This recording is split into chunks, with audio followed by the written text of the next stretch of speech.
Queridos e amados irmãos, a paz do Senhor Jesus Cristo, estamos iniciando mais uma aula de teologia de nosso Instituto Teológico Gerando Vidas. Queridos e amados irmãos, gostaria de falar a vocês que este instituto tem um compromisso com você, querido irmão, um compromisso com esta palavra e um compromisso fiel a esta palavra. Eu creio que através deste Instituto Teológico Gerando Vidas, você irá crescer no conhecimento e crescer na graça de nosso Senhor e Salvador Jesus Cristo. Peço, meus queridos e amados irmãos, que você, antes de iniciarmos a nossa aula, pegue a sua caneta, pegue o seu caderno de anotações e, principalmente, pegue a Bíblia Sagrada para ir acompanhando todos os versículos que forem aqui citados, para que nós possamos trabalhar fielmente na palavra de Deus. Amém, meus queridos irmãos? Nós já estudamos o que é teologia, nós já estudamos a teologia histórica e nós estamos estudando as divisões da teologia e agora nós iremos estudar a divisão de teologia bíblica e exegética. Como eu disse na aula anterior, toda teologia, ou melhor, todo estudo tem as suas divisões, divisões para facilitar o entendimento. E assim também é a teologia, ela tem divisões para facilitar o entendimento e o estudo. E nós estudamos a divisão da teologia histórica e agora iremos estudar a divisão da teologia bíblica e exegética. Queridos e amados irmãos, a teologia bíblica, para mim, é a mais importante a ser estudada. Antes de estudarmos teologia sistemática, antes de estudarmos teologia histórica, antes de estudarmos as demais teologias, nós temos que estudar a teologia bíblica. Por quê? Porque sem a Bíblia não há teologia. Sem a Sagrada Escritura não há teologia. A Sagrada Escritura dá origem à teologia. A Bíblia Sagrada demonstra, ou melhor, dá origem à teologia e demonstra os ensinamentos da teologia no decorrer das páginas. Ou seja, sem a Bíblia Sagrada, nós não temos teologia. Então, a teologia bíblica é importantíssima à nossa vida.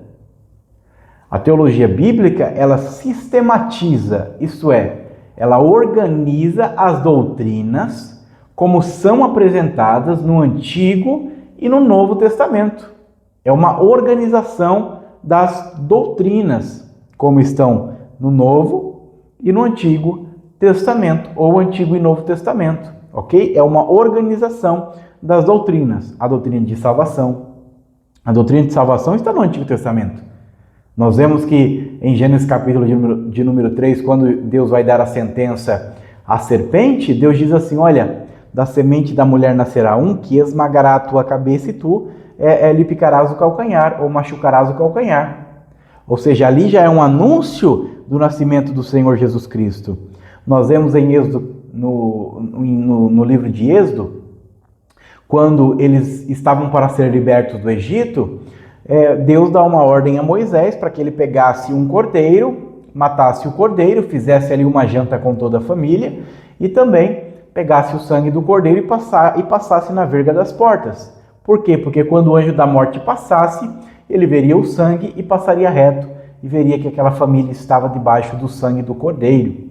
Isso representa o sangue de Jesus que nos livra da morte eterna. O sangue do Senhor Jesus Cristo que nos livrou também da morte eterna. Isso é apresentado em Êxodo, no livro de Êxodo. Em Levítico nós temos a instituição do tabernáculo, começando em Êxodo e passando para Levítico, nós temos a instituição do tabernáculo e nós vemos os sacrifícios. O sacrifício de um cordeiro, o sacrifício de um casal de pombinhas. Ou seja, isso aí está tipificando o quê? Está apontando para o sacrifício perfeito do Senhor Jesus Cristo lá em Mateus capítulo 28, morrendo na cruz do Calvário. Mateus capítulo 26 em diante, né? Tipificando a morte do Senhor Jesus Cristo, todos esses sacrifícios descritos em Levítico. Nós temos em Deuteronômio as leis ensinadas ao povo na peregrinação do deserto, e nós vemos que o Senhor Jesus Cristo, ele é a lei de Deus, ele é o verbo de Deus que se fez carne, a palavra de Deus viva, andando entre nós, que andou entre nós. O verbo se fez carne, vimos a sua glória como a glória do unigênito do Pai. Ou seja, nós temos então, em todo o Antigo Testamento, doutrinas que se referem ao Senhor Jesus Cristo, como salvação, como também doutrinas sobre a vinda, o juízo, a destruição. Nós temos. Então nós pegamos isso na teologia bíblica e nós sistematizamos, isso é, nós organizamos os versículos do Antigo e do Novo Testamento e colocamos em um estudo. Aquilo que diz sobre salvação no Antigo Testamento, aquilo que diz sobre salvação no Novo Testamento, nós organizamos e estudamos isso na teologia bíblica, ok? A história bíblica. Então nós vemos aqui que a Bíblia é o coração da teologia. Na teologia bíblica, nós vemos isso mais claramente. Sem a Bíblia, nós não conseguimos estudar teologia, não conseguimos. Nós, diante da teologia bíblica, nós vamos praticar a teologia também exegética. Nós temos que praticar a exegese, meus irmãos. Nós temos que praticar a teologia exegética. Isso é, o estudo sobre Deus de forma exegética. O que é exegese? Exegese deriva da palavra grega, né? Significa penso, interpreto e arranco para fora do texto. É isso que significa exegese. Arrancar para fora do texto bíblico e colocar em nosso coração. Isso é, exegese não é eu colocar aquilo que penso dentro do texto bíblico. Nós erramos muito quando fazemos isso. Às vezes nós pegamos a Bíblia, vamos fazer alguma coisa, a gente começa lá as nossas anotações. Olha, eu acho que é isso, eu acho que é aquilo, eu acho que é aquilo outro. Mas o que a Bíblia está dizendo? Antes de você achar algo, o que a Bíblia diz?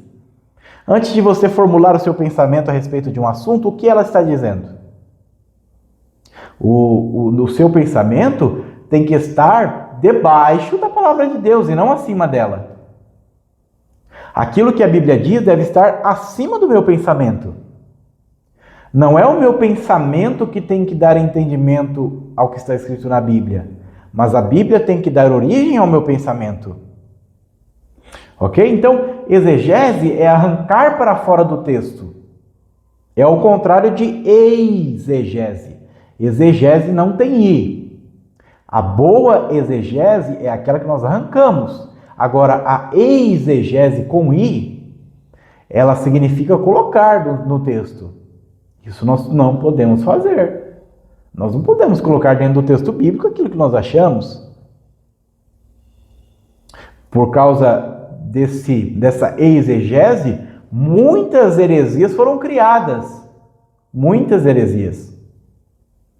Inclusive, eu estava vendo uma matéria interessante de um certo homem que ele estava lendo um texto de Oséias e ele leu que Deus mandou Oséias pegar uma prostituta e fazê-la como a sua esposa, pegar como a sua esposa. E estava escrito lá: vai, pega uma mulher amada de seu amigo e adúltera.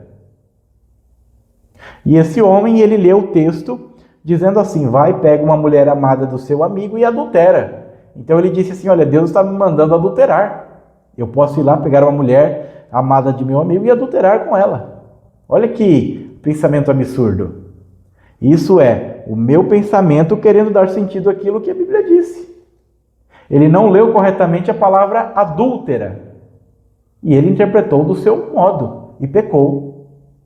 Então você percebe que quando eu estudo, eu tenho que deixar a Bíblia falar, eu tenho que abrir a Bíblia, pois ela é viva, ela é eficaz. A Bíblia diz em Hebreus que ela é mais penetrante do que uma espada afiada. Não é qualquer espada, é uma espada afiada de 2 gumes. O soldado afiava a sua espada, e quando ela estava afiada o suficiente, ele colocava na bainha e ia para a guerra. Mas a Bíblia diz que esta palavra é mais afiada ainda do que qualquer espada. Então, quando eu abro ela, eu tenho que deixar falar, ela falar comigo, ela falar com os irmãos que estão escutando. Então, nós vemos aqui na teologia exegética, nós temos que retirar do texto, e a teologia exegética ela é pouco propagada e estudada porque ela exige mais de nós. E tudo que é aquilo que exige mais tende a ser mais cansativo. Quando nós pegamos um texto e estudamos exegeticamente, seja a teologia exegética, seja um texto bíblico, nós vemos que nós passaremos ali no mínimo 5 horas estudando o mesmo texto, exegeticamente, tentando extrair aquilo que o texto está dizendo e não colocando no texto. Eu quero dar um exemplo a vocês. Em Mateus capítulo 18, por favor, abra a sua Bíblia comigo, Mateus capítulo de número 18.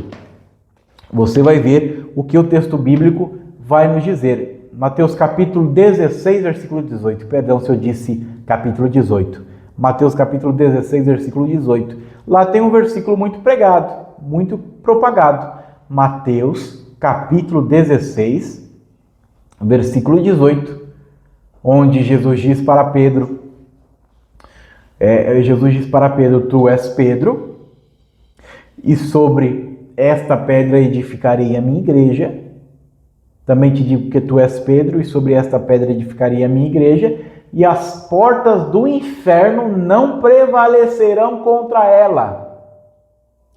Esse texto é um texto que nós pregamos, que nós ensinamos, porém, esse é um texto também usado pelos católicos, quando eles dizem que o Papa é o sucessor de Pedro e Pedro é a pedra fundamental da igreja. É um texto do catolicismo. Eles pegaram esse texto de Mateus 16, 18 para dizerem que esta pedra é Pedro. E Pedro é a base da igreja.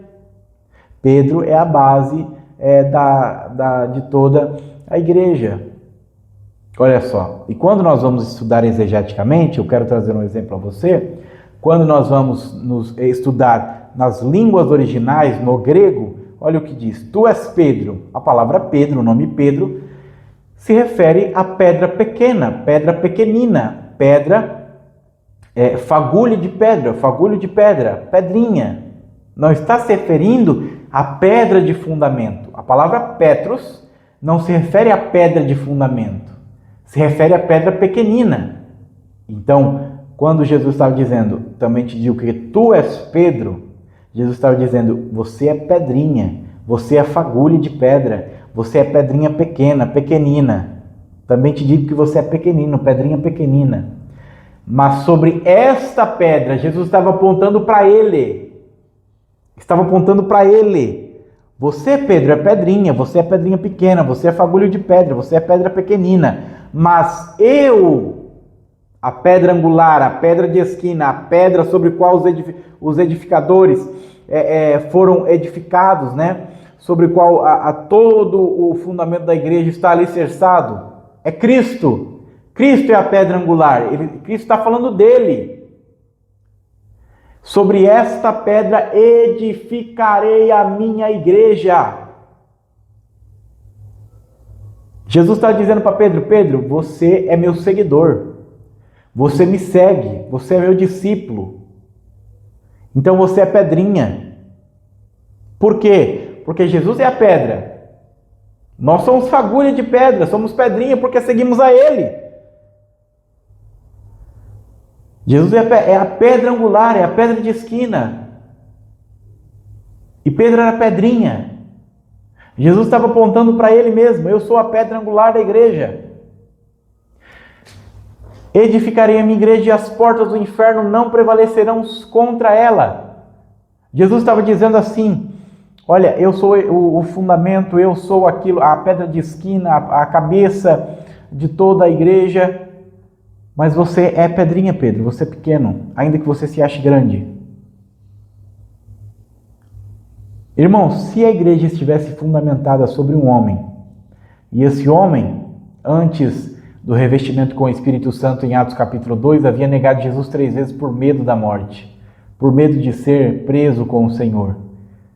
Se a igreja estivesse fundamentada em um homem, a igreja já estaria destruída. Se a igreja estivesse fundamentada sobre alguém, a igreja já estaria acabada, terminada. Se a igreja estivesse fundamentada, quando eu disse alguém, eu estou me referindo a um homem qualquer, a um homem normal. A um homem que não é Deus. A um homem que é servo. A igreja já teria sido destruída. Mas como a igreja não está sobre um fundamento humano, a igreja está sobre um fundamento divino, porque Jesus Cristo é Deus. Você pode dar um glória a Deus aí onde você está na sua casa, porque a base da igreja não é homem, a base da igreja é o Senhor Jesus Cristo, nosso Deus. Por tudo que a igreja passou, com a perseguição, com a morte, com as perseguições no campo das ideias, as perseguições filosóficas, as perseguições no sentido de ensino, a igreja teria sido destruída. A Bíblia diz que o mundo jaz no maligno. Ou seja, o maligno está tentando destruir a igreja a qualquer custo, mas a igreja não é destruída porque a base da igreja, o fundamento da igreja é o Senhor Jesus Cristo. Lucas, mas Efésios diz que nós somos edificados nos fundamentos dos apóstolos. Sim, em ensino. Em ensino, sim. Mas o fundamento da igreja, a base da igreja é o Senhor Jesus Cristo. Então, nós vemos isso aqui que a Igreja Católica defende, que Pedro é a pedra angular, a pedra que sustenta a igreja. Isso não é verdade. Pedro era um homem de Deus, foi revestido do Espírito Santo, foi um apóstolo, e hoje nós pregamos aquilo que ele disse porque é a palavra de Deus. Mas Jesus Cristo é o fundamento inabalável da nossa fé e da igreja. Ele é a pedra de esquina. A Bíblia diz, no livro de Daniel, que após aquela imagem, a estátua de Nabucodonosor, a cabeça de ouro, o peito de prata, enfim, eu não me lembro muito bem agora, neste momento desta passagem, mas eu me lembro algo importante, que aquela estátua ela foi destruída. E ela não foi destruída com um míssil, ela não foi destruída com tiros, ela não foi destruída com explosões, ela foi destruída com a pedra que Daniel viu na sua visão. A pedra que veio sem auxílio de mãos humanas. Oh, glória ao nome de Jesus. A pedra que não foi homem que lançou. A pedra que não foi Davi que lançou.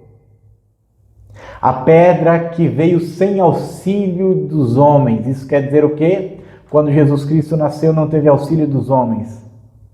Porque ele foi gerado pelo Espírito Santo. Não foi o homem que gerou a Cristo, foi gerado pelo Espírito Santo.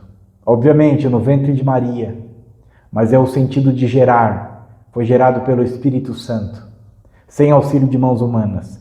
Aquela pedra vem e destrói aquela estátua. É o próprio Cristo. E a Bíblia diz que quando aquela pedra cai, se faz um monte muito grande. E naquele monte, ninguém pode retirar ela de lá. Olha que grandioso é isso. Então nós entendemos, pela palavra de Deus, de forma exegética, que essa pedra de Mateus capítulo 16 e 18, ela se refere ao Senhor Jesus Cristo e não a Pedro. Nós estudamos também, queridos e amados irmãos, a continuação do versículo 18, diz assim: e as portas do inferno não prevalecerão contra a igreja. Você já viu uma pedra rolando um morro? Uma pedra descendo uma montanha? Ninguém para ela, ninguém tem a capacidade de ficar na frente e parar ela com as mãos. Por quê? Porque ela se torna imparável. Não há força, não há algo que se coloque na frente dela e pare ela, não. A pedra, quando ela rola uma montanha, ela vai descendo e vai destruindo tudo que está pela frente. É isso que Jesus estava dizendo. As portas do inferno, oh glória ao nome de Jesus, não prevalecerão contra a minha igreja. Jesus estava dizendo, eu sou a pedra e quando eu estou vindo, se tiver inferno na frente, vai ser destruído. Se tiver demônio na frente, vai ser destruído. Se tiver um maligno na frente, vai ser destruído. Por quê? As portas do inferno não prevalecerão contra a minha igreja. Você pode dar um glória a Deus aí? Eu estou sentindo o Espírito Santo aqui, e você? Então, nós entendemos isso através da teologia que nós estamos estudando, exegética, que Cristo é a pedra angular da igreja. Então a teologia bíblica e exegética são assuntos de importância, de muita importância a nós, de muita importância à nossa vida espiritual. Então estude a Bíblia de forma exegética, tenha dicionários, tenha materiais de estudo, porque é importante, concordâncias bíblicas, chaves bíblicas. Ok? Eu tenho aqui alguns livros que estou usando, chaves bíblicas, concordâncias. Então estude dessa forma, exegeticamente. Creio que será um estudo muito glorioso para a sua vida. Amém, meus irmãos? Nós então encerramos mais uma divisão da teologia chamada teologia bíblica e exegética.